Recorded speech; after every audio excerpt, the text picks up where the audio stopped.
And at one point, all of a sudden, people stopped. The police had indicated that there had just been they called it a robbery or whatever, and that they were closing down the museum. It's the kind of daylight heist you don't see coming.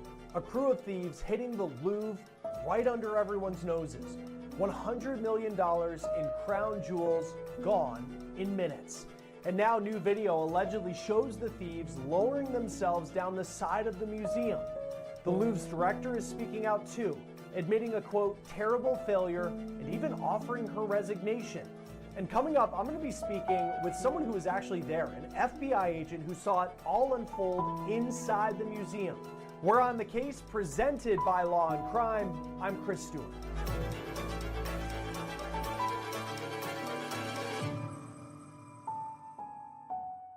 It's the kind of heist that you would expect to see in a movie like Ocean's 11, not in real life and certainly not at the Louvre. A group of thieves somehow pulled off one of the boldest museum robberies of the century in broad daylight, stealing $100 million worth of France's crown jewels just steps away from the Mona Lisa. And now we are seeing wild new video that appears to show their slow getaway, literally lowering themselves down the side of the Louvre on a construction lift right in front of unsuspecting tourists. They weren't sprinting and they weren't hiding. But that's not the only twist. The Louvre's own director is now admitting to a massive security failure, not enough cameras covering the outside of the museum, and even she offered to resign over what she called a terrible failure. Au fond, nous n'avons pas repéré suffisamment à l'avance l'arrivée des voleurs. Il y a quelques caméras périmétriques, mais qui sont vieillissantes. We're going back to Paris because the story that stunned the art world just got bigger. And for the first time, we're hearing from someone who actually witnessed it happen inside the museum that morning. So before we bring that guest in, I do want to talk about how all of this happened. It was just a regular Sunday in Paris back on October 19th. The museum was packed. You have people lining up under that glass pyramid, cameras out, coffee in hand, ready to see the Mona Lisa. But unbeknownst to spectators, a crew of 4 thieves was quietly setting up for the huge robbery. According to French officials, at around 9:30 in the morning, they pulled up right outside the Apollo Gallery, the room that houses the French crown jewels, in what looked like a moving truck. They were wearing reflective vests, they had cones out, even a construction lift attached to the back. It looked like just another maintenance crew, but it wasn't. They extended that lift up to a second floor window. They used a disc cutter to slice through the glass, and within minutes, they were inside. Alarms did go off, but not soon enough. The Louvre's director, Laurence Descartes, later admitted the museum didn't have full video coverage around its exterior, allowing the thieves to slip in unnoticed until it was too late.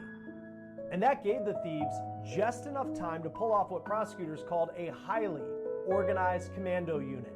They smashed open display cases, snatched 8 royal jewels, and by 9:38 a.m., they were gone. Down the lift, onto motorbikes, and out of sight before police even arrived. Among what they took, priceless pieces. The emerald necklace and earrings of Empress Marie-Louise, a diamond bow brooch, and the pearl diadem of Empress Eugenie, the kind of treasures Napoleon himself once gifted his wife, now vanished in broad daylight. I will apologize if I am botching the French in this story. Now, the only thing left behind, a damaged crown. Eugenie's imperial crown dropped near the scene as they fled. And just when it seemed like this couldn't get more unbelievable, new footage has now surfaced allegedly showing the robbers slowly lowering themselves down from the Louvre on that lift in full view of tourists. But that's not the only new video turning heads. Another clip obtained by French broadcaster BFM TV appears to show someone inside the Louvre's Apollo Gallery, standing in a bright yellow vest right next to a glass display case, possibly as the robbery was happening. Now it's short and shaky, but it could be the first real look at the heist from the inside. Meanwhile, investigators may finally have their first big break. Police say they found DNA inside one of the helmets and gloves left behind at the scene, and they're now testing it in hopes that they can secure a match. So in just a few minutes, we'll be joined by someone who knows exactly what goes into tracking art thieves, a former FBI agent who actually witnessed the chaos firsthand. But before we get there, let's talk exactly about what the thieves took. There's certainly a price tag to it, but when you're talking about these items, they are priceless. This wasn't just jewelry. These were pieces of history. According to Paris prosecutors, the total value of the jewels is estimated to be worth 88 million euros. That's about 102 million US dollars. Now, what they took in those 7 minutes, it reads like a royal inventory. First, the diamond and sapphire set worn by Queen Marie Amélie and Queen Hortense, an entire parure that included a tiara and necklace. The diadem alone has 24 salon sapphires surrounded by over 1,000 diamonds. It is so intricate, parts of it could detach and be worn as brooches. Then there's the emerald necklace and earring set that Napoleon gave to his second wife, Marie Louise of Austria. 32 emeralds, hand-cut, surrounded by more than 1,100 diamonds. They had initially grabbed 9 items, but one was recovered, meaning 8 items that they grabbed are still missing. And the fear among experts is that they may never be seen again, because if the thieves melt them down or cut stones out separately to sell them, the pieces lose everything that made them priceless. Now, after the chaos of Sunday's robbery, the smashed glass, the empty display cases, and the global headlines, the Louvre has reopened. As of Wednesday, October 22nd, visitors are once again lining up beneath the iconic glass pyramid, the same one that was sealed off just days ago under police tape. The Apollo Gallery, where the jewels were stolen, remains closed, but the museum itself is back open from 9 a.m. to 9 p.m. But inside France's Senate chambers, something else was unfolding. The same day, the museum's director, Laurence Descartes, appeared before the French Senate to address the heist. She laid it out plainly. The Daylight Crown Jewel heist was a, quote, terrible failure, and she took full responsibility. She even offered to resign, though the culture minister refused. Descartes confirmed that inside the museum, alarms and cameras worked perfectly, but outside, that is where the weak spots were, and that is where the thieves struck. She revealed that some perimeter cameras are aging and don't cover every facade. Crucially, the balcony of the Apollo Gallery where the theft happened wasn't under surveillance at all. In her own words, Au fond, nous n'avons pas repéré suffisamment à l'avance l'arrivée des voleurs. Il y a quelques caméras périmétriques, mais qui sont vieillissantes. Mais le parc est très insuffisant, ne couvre pas l'ensemble des façades du Louvre, très clairement. Et malheureusement, du côté de la galerie d'Apollon, la seule caméra qui est posée en direction de l'ouest et donc ne couvrait pas le balcon concerné par l'effraction. before we get back to this episode of On the Case, one of the most watched shows on YouTube, I need to take a moment and talk about our partner and sponsor, Morgan & Morgan, America's largest injury law firm. They have more than 1,000 attorneys, and they win a lot. They've recovered over $25 billion for more than 500,000 clients. And in the past few months, a client in Florida received $12 million after the insurance company offered just $350,000. In Pennsylvania, a client was awarded $26 million. That's 40 times the insurer's $650,000 offer. Another client in Pennsylvania received $29 million after being offered only $500,000. Even if you don't think your case is worth millions of dollars, why not fight for what you deserve? Morgan & Morgan makes it so easy to start a claim. You can do it with just 8 clicks on your phone. So if you've been hurt and you need to start a claim, go to www.forthepeople.com/OTC. You can also scan this QR code on your screen or click the link below. Descartes also suggests that adding barriers would help to keep vehicles off the museum's perimeter, and even floated a police station inside the Louvre. And speaking of changes, earlier this year, French President Emmanuel Macron announced what appears to be a much-needed plan for renovations to the museum. He outlined the Louvre New Renaissance Project, a decade-long plan to expand and upgrade the museum. Key points include a new entrance, a dedicated climate-controlled room for the Mona Lisa, and modernized underground spaces and improved visitor flow throughout the museum. Director Descartes has been vocal about the need for upgrades, noting threats to the museum's infrastructure, including water leaks, temperature fluctuations, and noise issues. Joining us now to talk more about this is someone who was at the Louvre the day this heist happened. Harry Trombitis is a retired FBI agent. Harry, I know you were with your wife at the Louvre. Walk us through what you saw that morning. Well, we were there for I guess a somewhat private tour, small group tour, and of course we got there early. So we were standing around in the inside the Louvre grounds. There's a number of statues and things in the grounds area. There's a kind of a circular drive. We were standing waiting for our small group to arrive, and you know, there are a lot of people already there milling around the area. I saw 3 or 4 military men with machine guns standing off to the side, and you know, being law enforcement, I thought, well, you know, I'll just go up and say hi to them. So in my best bonjour, communicated with them briefly, and they didn't seem to be, you know, aware of anything going on and that. So I don't think anything had occurred at that point, at least that they were made aware of. So we waited a little bit longer, and then our tour guide showed up, and we got together as a group. You know, she checked us in, and then she took us inside the Louvre. We went into an entrance that I guess would be reserved for people that already have reservations, small groups, kind of thing. We walked into the Louvre, and I believe we were on our way to our first viewing of, I assumed it was, you know, something like the Mona Lisa. I'm not 100% sure, but we're walking down this hallway, and we walked, you know, a good ways, and of course there's lots of people ahead of us in that. And at one point, all of a sudden, people stopped, and we couldn't hear anything. We couldn't see why they stopped or anything.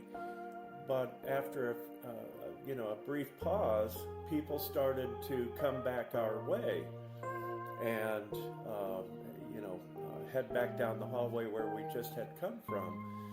So we didn't really have any idea why. Nobody was saying anything.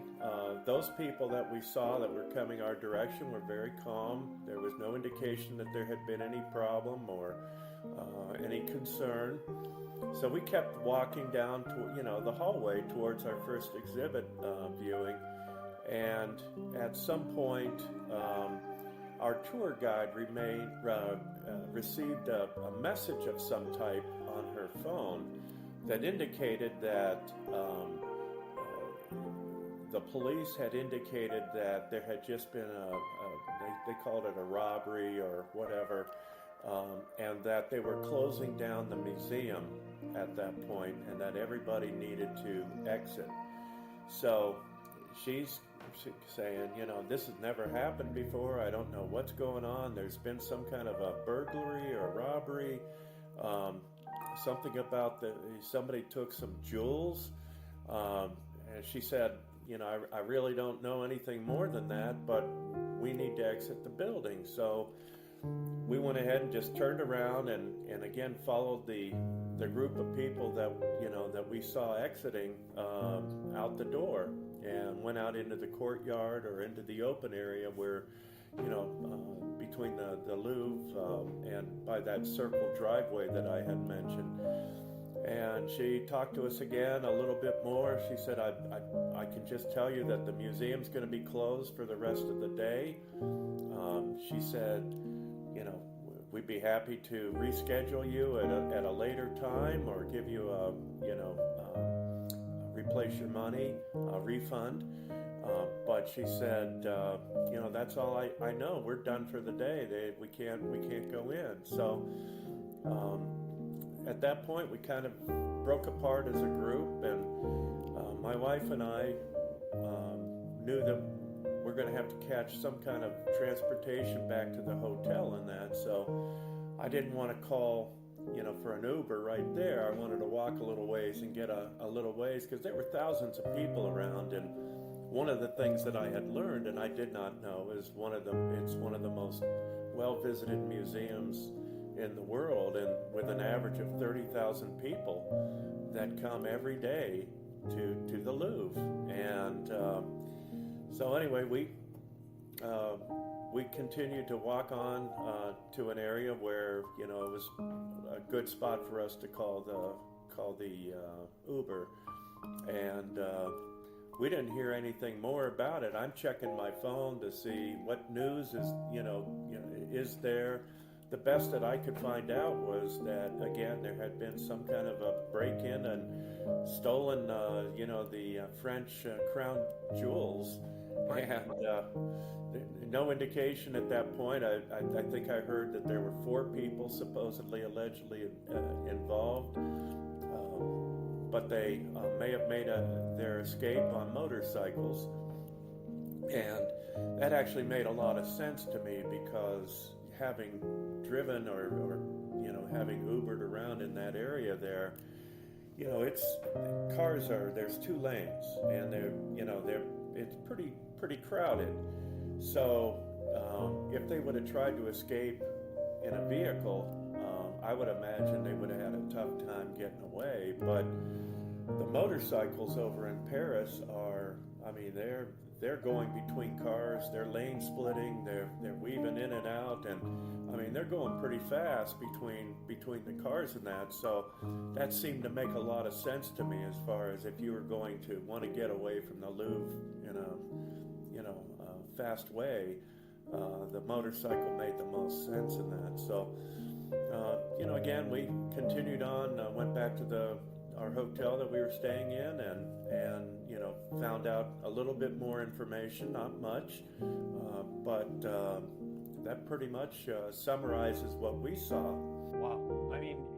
To think, when you find out what it actually was, and then I'm sure as a former FBI agent, you hear about just the detailed plan that they had to allegedly do all of this. What stands out to you from, I think it was about 7 minutes that they were in and out, they get away with roughly $100 million worth of, they're priceless, but $100 million worth of jewels and heirlooms from French history. They get out, they lower down on this, almost lift that, is not moving incredibly fast, and then they're on bikes and they're out. What just stands out to you about how they were able to execute this plan? Well, it was clear to me that they clearly had a well thought out plan, and they knew the area. That's why I was thinking maybe that it was kind of an inside job, or they were so familiar, they had researched and and been in that location many times before, so they knew exactly the layout of security, where they needed to go. My understanding is they actually stole a lift truck the day before and took that to the scene. I had thought that was a truck that was there from previous construction and that, but apparently, I'm finding out now that it was in fact stolen a couple of days before from a company and brought to the scene. They knew exactly where they needed to be. They knew what tools they needed to break in to the Gallery of Apollo there on the 2nd floor, and they had the right tools to gain entrance into the glass enclosure where the jewels were located. So to me, again, it really seemed like there was an inside job, people that were very familiar with the layout of things. They may have done a dry run or two, prior to make sure that they understood what all they needed to do and where security was going to be. And for them to pull this off while the museum is open was mind-boggling to me. I mean, I would understand if it was, prior, but with all those people milling around in that, I was absolutely surprised. And again, I continue to believe it was it was an inside job. Whether or not it was organized crime involved or not, I guess we'll eventually find out. Other scenarios I was thinking about is,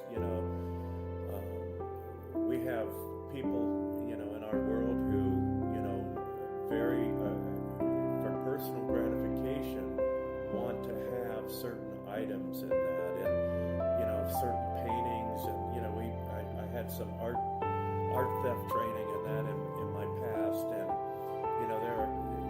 there are people who not only, want those items not only to maybe sell, but for personal gratification and to keep in their own home, because it makes them feel good. It makes them feel like part of history in that. So, I don't know if that was certainly one of the possible scenarios and why somebody would try to pull this off or hire somebody to do these things. Certainly another thing would be that the jewels could have been dismantled very quickly and sold separately or melted down into another form. Or another possible scenario would be whoever has them wants to hold on to them for a period of time until things cool down and then try to unload them at that point. So, I guess we'll find out. I wish I was part of the investigation. I unfortunately am not. But it really baffled me how they were able to pull this off with such precision and only be in there for around 7 minutes. And the whole thing took 7 minutes, maybe 4 minutes inside. And to be able to get away with this, I question, like everybody else, the security that was present, how something like so valuable could, be so unattended, I guess, if you will. And it again, the whole thing just surprised me how they were able to pull this off, and that's why I think they really rehearsed, or they really were so familiar with what they were doing and what they needed to do that they were confident they'd be able to pull it off and get away. So amazing. It really is, because I also think too, I know the director of the Louvre after the fact said that there were some cameras that weren't operating because they were aging, and it seems like they knew where to go to be maybe out of sight, where the vulnerabilities might have been in the Louvre, that to the point of it potentially being an inside job. That seems like something that only someone who would know about the security of the Louvre would know that. As far as the heirlooms and the diamond, because the intricacy of some of these items, one of them has 1,000 diamonds in it. I forget which French monarch it was from, but you think of, if the Mona Lisa was stolen, it would not have as much value if you cut the Mona Lisa up into 4 pieces. But in this case, there's so many valuable pieces that create a crown or a tiara, whatever it may be. From what you know as a member of law enforcement, how do you track down something like this? Like, where do you begin? Where, if you're at the Louvre and you're part of this investigation, what are you doing to try to find these items? Well, I think you have a multifaceted investigation. Number one, the crime scene itself, and you're looking for hairs and fiber and DNA, and apparently they did find some DNA in that, so you want to get that processed as quick as possible. You want to do witness interviews because with so many people around, you want to try to interview as many of those people as you can, because witnesses all see something different, and what you're trying to do is fill in the pieces of the puzzle. And the more people you can talk to, the more information that you get to complete that puzzle. So certainly want to interview everybody that was in the area at the time, people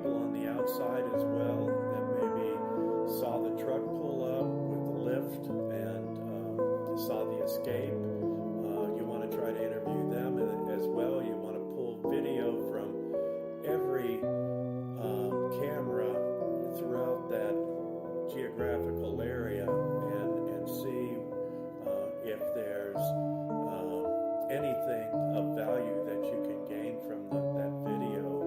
It's possible that they only took the motorcycles to a certain part and then, dumped them, and then they got into another vehicle or something. So you want to try to follow that, the escape, if you will, of those vehicles by pulling all the video that you can throughout the area. And then, I think you want to get out information to the media, encouraging anybody that has any information. I'm not sure what France's, or Paris, what their Crime Stoppers, if you will, if they have something like that where, they offer a reward for information. These crimes are not committed in a vacuum. Somebody knows about this. Somebody knows who was involved, or they have a friend who maybe has leaked some information, maybe about what they intended to do or what they did, and encourage those people to contact law enforcement and provide the information. Again, I'm surprised it's taken this long, to be honest with you. I don't know.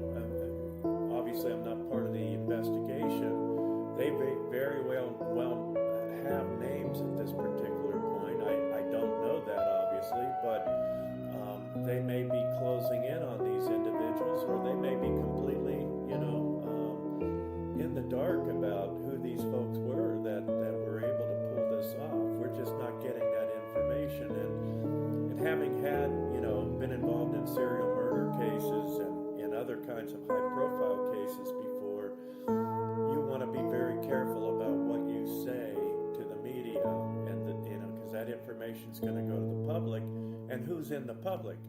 The bad guys, the people that pulled off this heist, and they're listening to what's going on in the investigation, and that may determine what they do next.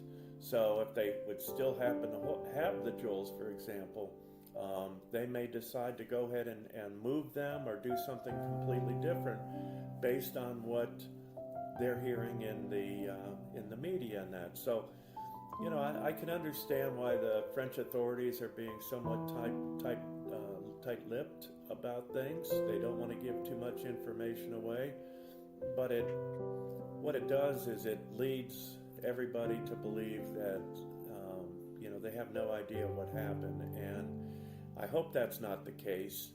But when I had cases, we always tried to say, hey, we're getting a lot of tips, information is coming in, we're getting suspect names, we're checking all those leads out, we're reviewing video, we're doing this, we're doing that.